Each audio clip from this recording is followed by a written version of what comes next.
Somos gratos ao coro pela bela música. Após as minhas palavras, eles vão cantar Vinde, ó povos, graças dar, e a oração de encerramento será oferecida por Elder Douglas Shumway, dos 70.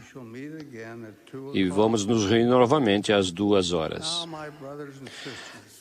Agora, irmãos e irmãs, vou começar tratando de um assunto pessoal.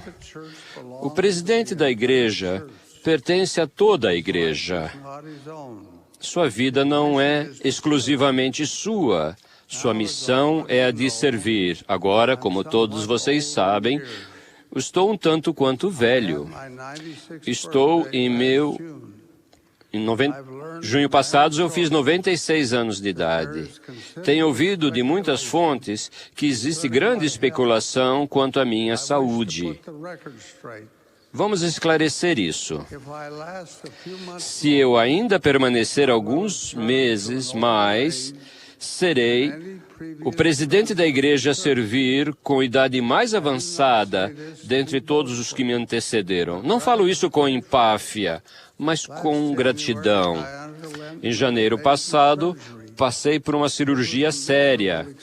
Foi uma experiência terrível, particularmente para alguém que jamais fora internado em um hospital. Depois disso, a pergunta era se eu deveria continuar ou não o tratamento.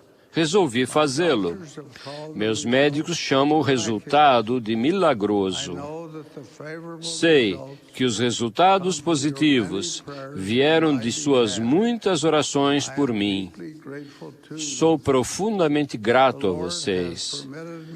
O Senhor permitiu que eu vivesse, não sei por quanto tempo ainda, mas seja qual for o tempo, continuarei a dar o melhor de mim nas tarefas que desempenho. Não é fácil presidir esta grande e complexa igreja. Nada escapa à atenção da primeira presidência. Nenhuma decisão importante, nenhum dispêndio de fundos é feito sem sua aprovação. A responsabilidade e as pressões são enormes. Mas iremos adiante por tanto tempo quanto o Senhor quiser. Como disse em abril passado, estamos em suas mãos. Sinto-me bem. Minha saúde é relativamente boa, mas quando a hora chegar para um sucessor, a transição será serena e de acordo com a vontade daquele a quem esta igreja pertence. E assim, prosseguimos em fé. E esse é o tema, fé, sobre o qual quero conversar esta manhã. Desde o início, esta igreja progride pela fé. A fé foi a força do profeta Joseph. Sou grato pela fé que o levou ao bosque para orar. Sou grato pela fé para traduzir e publicar o livro de Mórmon.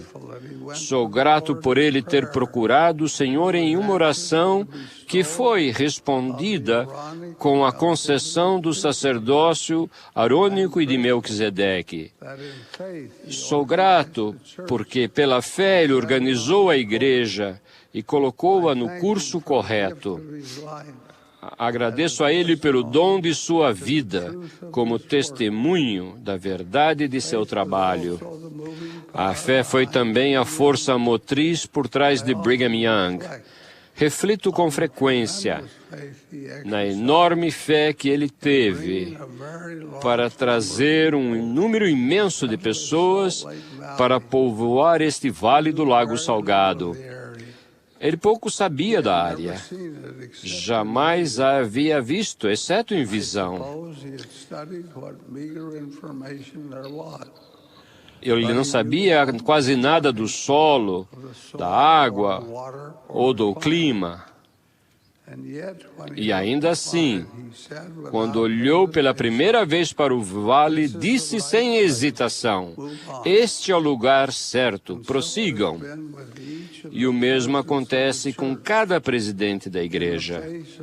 Em face à terrível oposição, Eles seguiram em frente com fé, querem fossem gafanhotos destruindo suas colheitas, quer fosse a seca ou a geada na primavera, quer fosse a perseguição do governo federal, ou, mais recentemente, quer fosse a necessidade urgente de estender ajuda humanitária às vítimas do tsunami, ou de terremotos ou inundações em muitos lugares diferentes. O progresso tem sido o mesmo. As prateleiras do bem-estar têm sido esvaziadas. Dinheiro vivo aos milhões tem sido enviado aos necessitados, independentes de serem ou não membros da igreja. Tudo pela fé. Este é um ano importante de aniversário na história da igreja.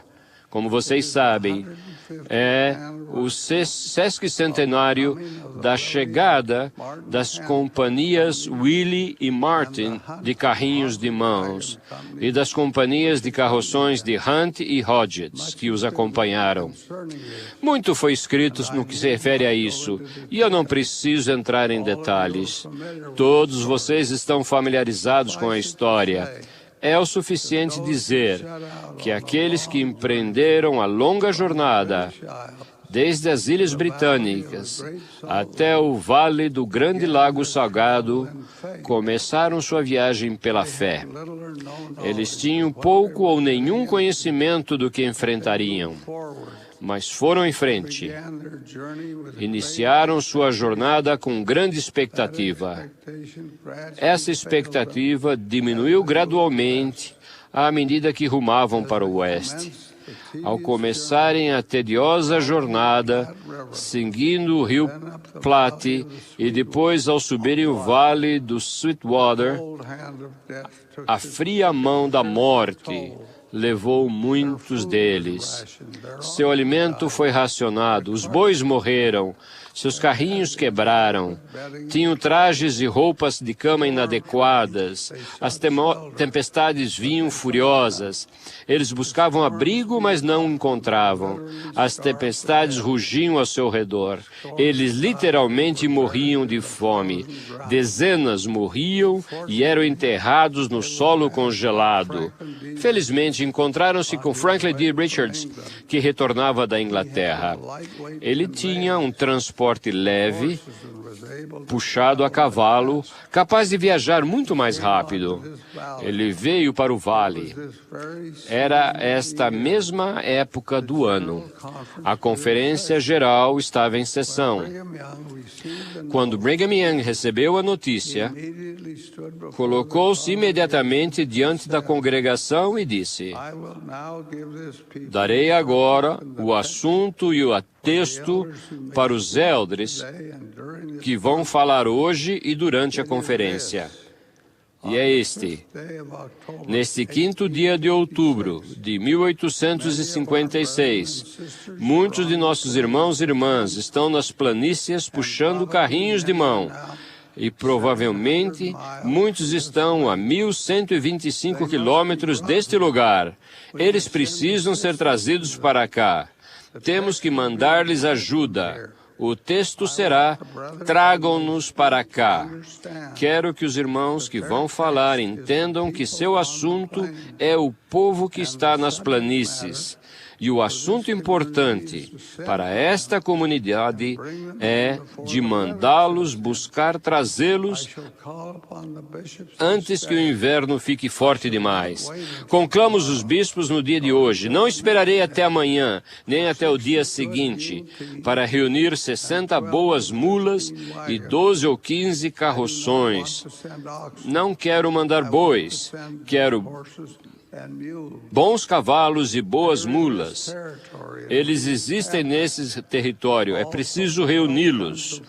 Também 12 toneladas de farinha e 40 bons cocheiros, 60 ou 65 boas parelhas de mulas ou cavalos com arreios.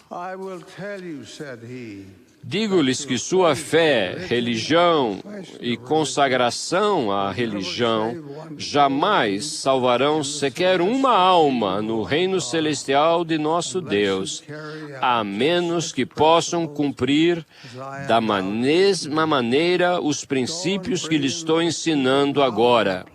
Vão e tragam as pessoas que estão nas planícies e cuidem estritamente das coisas que chamamos de temporais ou deveres temporais. De outro modo, sua fé será em vão. A pregação que ouviram terá sido em vão e vocês afundarão no inferno, a menos que cuidem das coisas de que lhes falei. Imediatamente, cavalos, mulas e carroções resistentes foram oferecidos. Trouxeram farinha em abundância, trajes quentes e roupas de cama foram rapidamente reunidos. Em 1 ou 2 dias, os carroções dirigiram-se para o leste pela neve pesada. Quando a equipe de resgate encontrou os santos sitiados, eles foram como anjos do céu. Derramaram lágrimas de gratidão.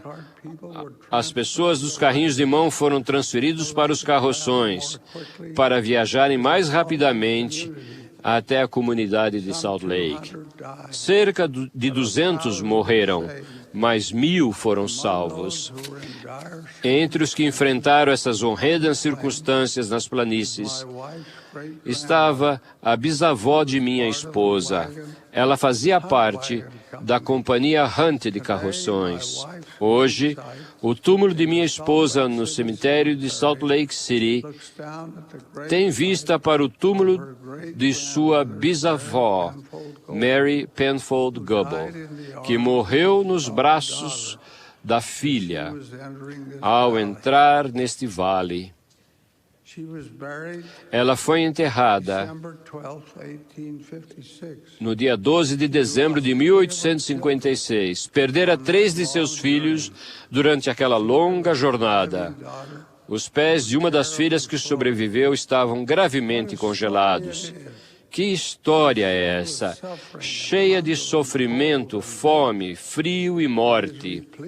Repleta com relatos de rios congelados que tinham de ser penosamente atravessados, de tempestades de neve uivantes, da longa e lenta subida de Rock Ridge. Com o passar deste ano de aniversário, isso poderá ser esquecido, mas espera-se que seja citado com frequência para lembrar as gerações futuras do sofrimento e da fé daqueles que nos precederam. Sua fé é nosso legado. Sua fé é um lembrete para nós do preço que eles pagaram pelo conforto que desfrutamos. Mas a fé não é demonstrada apenas nos grandes acontecimentos heróicos, tais como a vinda dos pioneiros dos carrinhos de mão. Ela também é demonstrada em eventos pequenos, porém significativos.